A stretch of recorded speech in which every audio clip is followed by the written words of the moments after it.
Love Island UK, Love Island USA was sick of the slander. They were sick of us comparing it to the UK, and they said we could get drama too. I like it. I like it. Sorry to the people involved. So sorry, but it's great entertainment. Okay. Hello, everybody. Welcome back to my channel. My name is Queenie. For those who don't know me, reviewing Love Island USA Season 5, Episode 19. Somebody asked why my numbering doesn't match the show, because people internationally typically don't get unseen bits. Even me, I don't get unseen bits. So I just number the episodes the way that they show up on Crave. So before I get into it, please make sure to like this video, subscribe and hit the bell, and leave a comment down below. We continue on with the date with Hannah and Marco. And he says categorically, the business is finished. I thought we had a good time together, but there were some things with you that were missing, in my life, and what I look for in a woman. But then again, you weren't open to talking much. I was like, yeah, don't come back. I mean, Don't come back. You're not open. I'm not open. Okay. I'm not open. I wish the best for you. I got your back, and it's not going to be easy for me to watch. Obviously, you came here for me, but there's a lot of nice guys here. Sweetheart, if he was that dismissive with you, she said, this is the most we've talked, because typically when we would, you would just go and be on your phone. What about this is desirable to you? What about how that man treated you makes me say, more of that, please? The women on this show, it was also interesting to me that a few of the guys had said that if their ex came in, they would rekindle with them.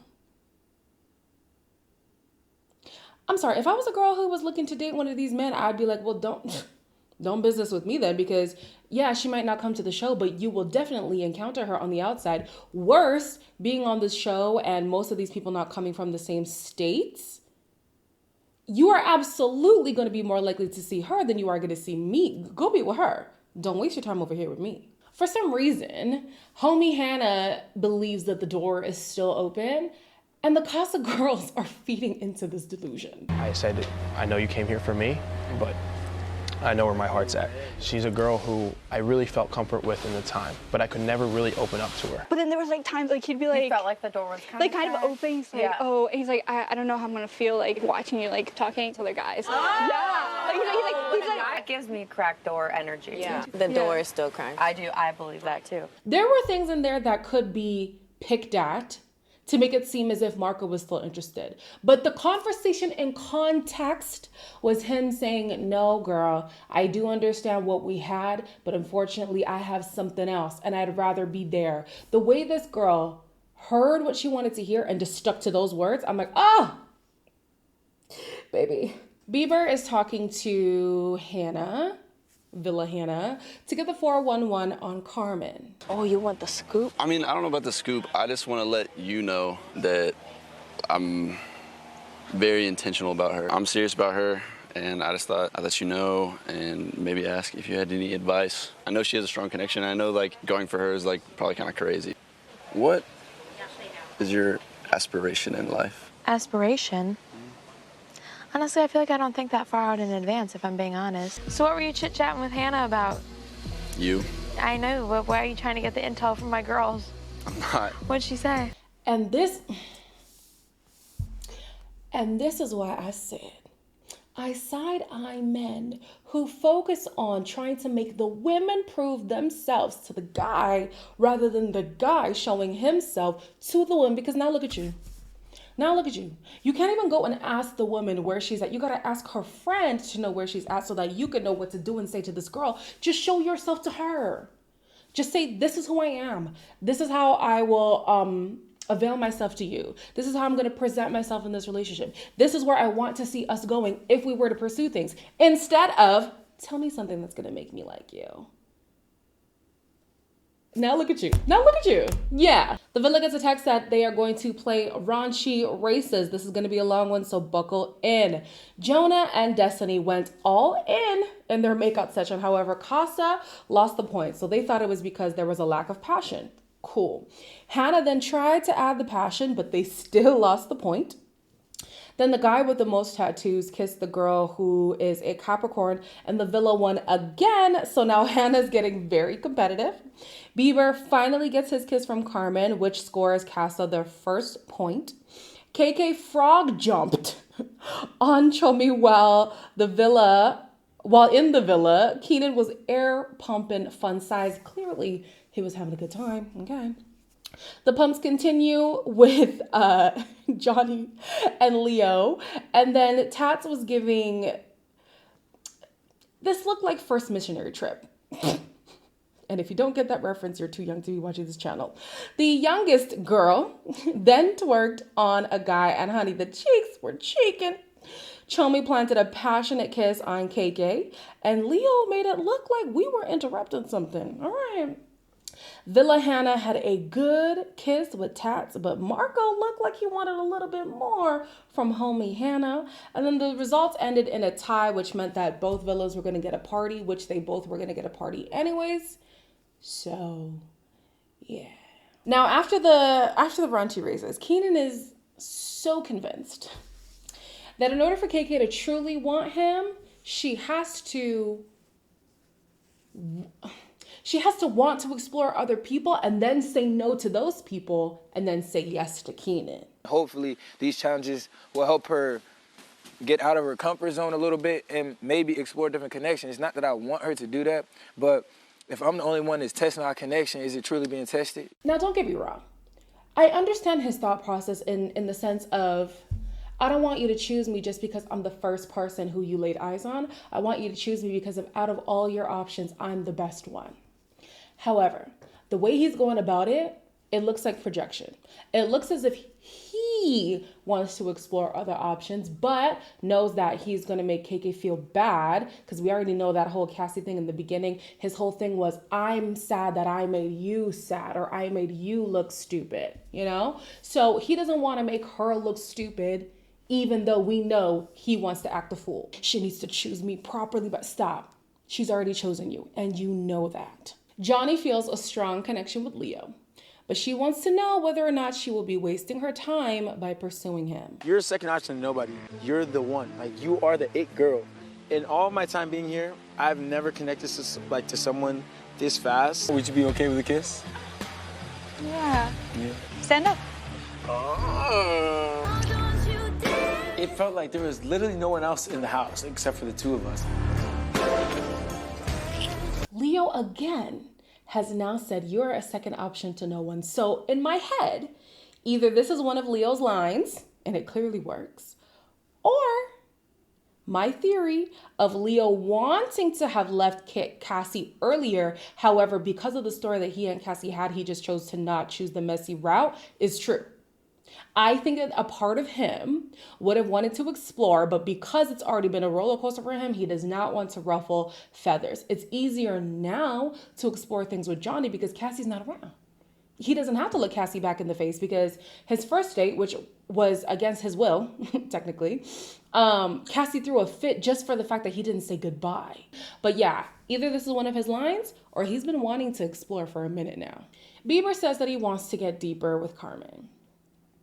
But does Carmen want to get deeper with you? Because this conversation did not feel deep at all. What are you looking to get out of this? I would like to start a relationship, but I'm also very much a realist, and like, I'm just open to whatever happens. Compared to like Destiny or Imani, who are 100% into Casa, there's probably like 50% of me here and 50% of me there. You know what I mean? I feel like I can give you 80. Okay, I'll take it. She does like Bieber. Bieber is very into her, and we know that, right? But logistically, let's say there is a world where Carmen and Kenzo actually do not know each other. They do have a really good connection. It has been the strongest attraction that she's had to anybody in this villa so far. And they live in the same city, so close to each other that they go to the same gym. So it like logistically, it does actually make more sense for her to stay with Kenzo regardless of what Bieber is offering on the table, which so far to me isn't much. Surprise, surprise. America does not like Bergie. The last thing I want is for you to feel let on or hurt ever again. Like, Sucks. like no, truly. I'm just being completely upfront. Like, I'm not entirely sure. Like, I'm not trying to win a ticket to stay here longer. Like, if I'm not 100% in anything, I will not continue.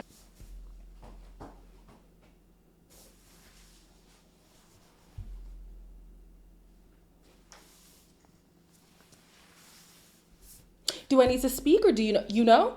Oh, you know. Okay. Marco was probably forced to talk to Hannah, and this girl, to her last breath, to the bitter end, is gonna beg this man for closure. I've never been kind of like rejected before. Don't look at it as rejection. That's stupid. It's not rejection. I just feel that maybe you weren't like being honest then, back then.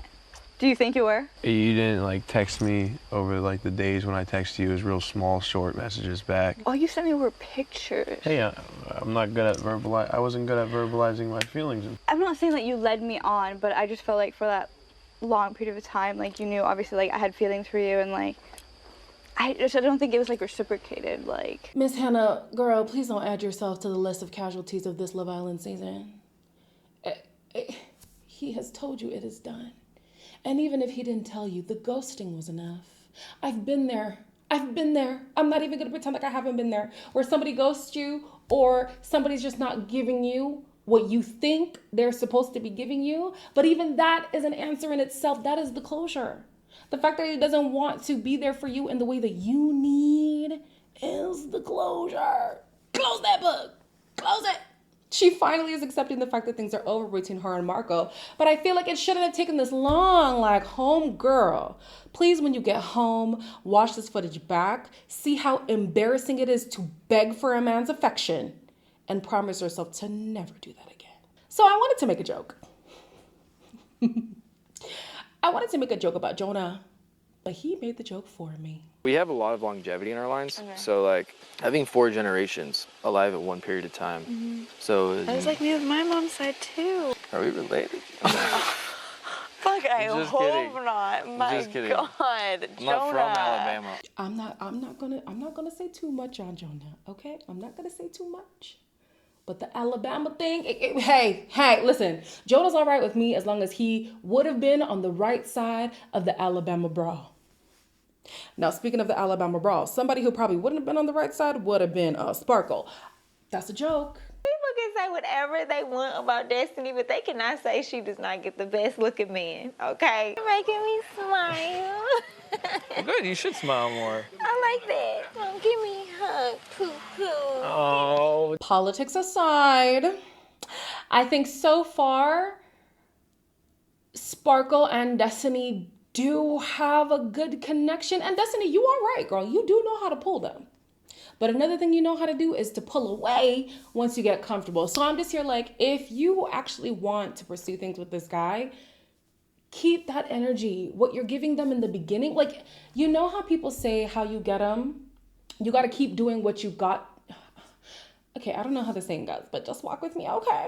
The things that you do to get the person that you're dating, you have to maintain in that relationship, right? So it's like, she knows how to entice a man in, have them be wanting to pursue her. But then once she gets comfy, she falls back. And it's like, what? Keep the same energy, girl. So yeah, if you like Sparkle, just keep showing him that you like him and everything should be fine. Man, I even forgot Taylor C was in the villa.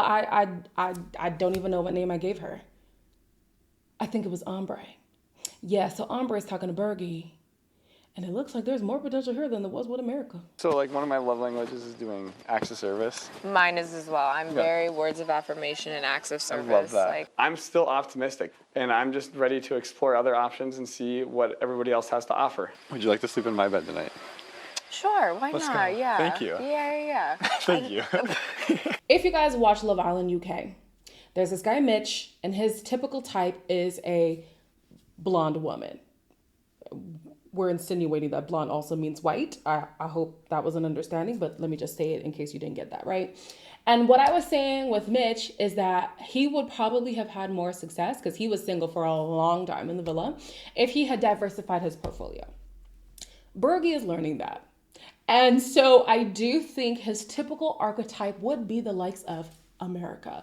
However, coming in, Ombre did say she was attracted to Bergie. However, it seems like Bergie has paid her dust. dust up until just now. And they're the same kind of quirky so far based off of this conversation. So it's like, yeah, put yourself out there. Try something new. You never know what you'll find. Apparently, Charm and Mike have been getting along very well. I don't recall seeing them even having a conversation. Maybe they did. But yeah, things are going good. Was it just Destiny in the villa? I'd say right now, it's just really Destiny's the only one that I've been like seriously getting to know. I feel like I get a similar vibe from you. Like, yeah. Just initially, you know. Obviously, we got a lot to, you know. Well, we got a lot of ground to cover. And, we do.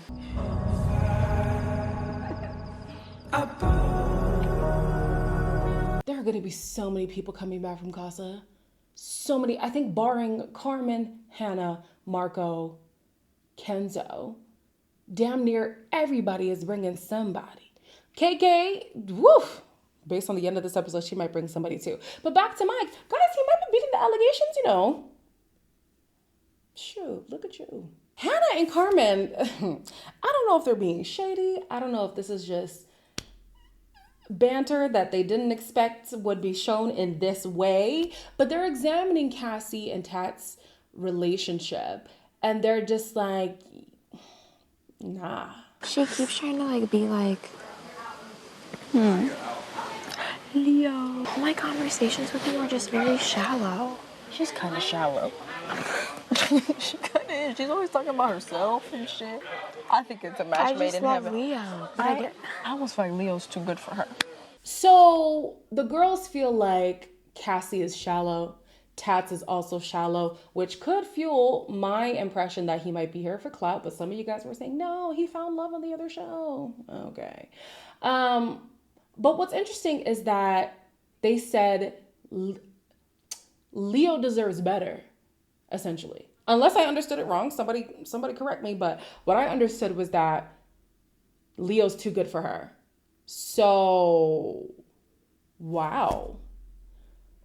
Yeah, that's an opinion that I would have liked to hear from my girls. If they are my girls, maybe they're not her girls. Damn, that sucks. They have opinions for KK and Keenan as well. However, at least in this case, they've told KK all of this to her face. Yay! She ain't gonna leave Keenan. No. Sometimes I just want to slap her. I hope that he's actually taking Casa to be like, this is my opportunity to prove myself to KK because I've let her down in the past. You don't think he's doing that? Not at all. I feel like he's been hurt by past trauma. Other women. And she gets like the brunt of it. But that's something you need to work out within yourself. Like I said, they've told KK all of this, so I can't give them a full side eye, maybe like a half. They also believe that Keenan is insecure. I'd have to believe what they're saying in this case. I don't know why he can't just trust the words that are being told to him by KK, especially because it's KK. If it was another woman who has given him any inkling of the fact that she has a wandering eye, maybe I would understand where his insecurity is coming from, where his skepticism is coming from. But literally, he has gotten no questions from KK, yet he still decides to give her the runaround. Anyways, talking about Keenan. Keenan and Fun Size, there's clearly something here that they want to do. Yeah. Go get the fuck off. Because you made it so I'm more kid. Come here. No. Come here. No, because I almost messed I up. don't want to knock this pillow Because I across almost the messed room. up. Hard as fuck. I gotta walk away. No, because I got readjusted in the belt. Let me feel it. Why? You ain't mad? You just want to feel that? I'm about to hit you with this damn pillow. You need to cover up right now. I think there's two reasons why Keenan is not obliging her. We're still not sure what happened in the bed, but I'm pretty sure she copped the feel. However, out here in the open with the cameras, even though, yes, there's cameras in the bed, but you're more cognizant of the cameras outside. I think he, one, doesn't want to look like a dog on camera. Two, if he knew KK even glanced at a guy for more than 2 seconds, he would oblige. He would oblige. He does not want to look like the guy who's made KK look stupid yet again. He wants to know that if he's gonna engage in something, KK is also engaging in something. So I don't know if they're going to bring something to the main villa as well, but they're definitely bringing something over to Casa. And KK, most likely, is going to see this flirty tension that Fun Size and Keenan has, and it breaks her down. Now, I know I said I want this girl to like let this guy go, but not like this. Not like this. Damn. This feels a little brutal. Can't lie. I thought the producers hated Hannah. They hate KK. Damn. We're gonna see though. I'm kind of interested to see what she's gonna see. As always, please make sure to like, comment, share, and subscribe. And I'll see you in the next one.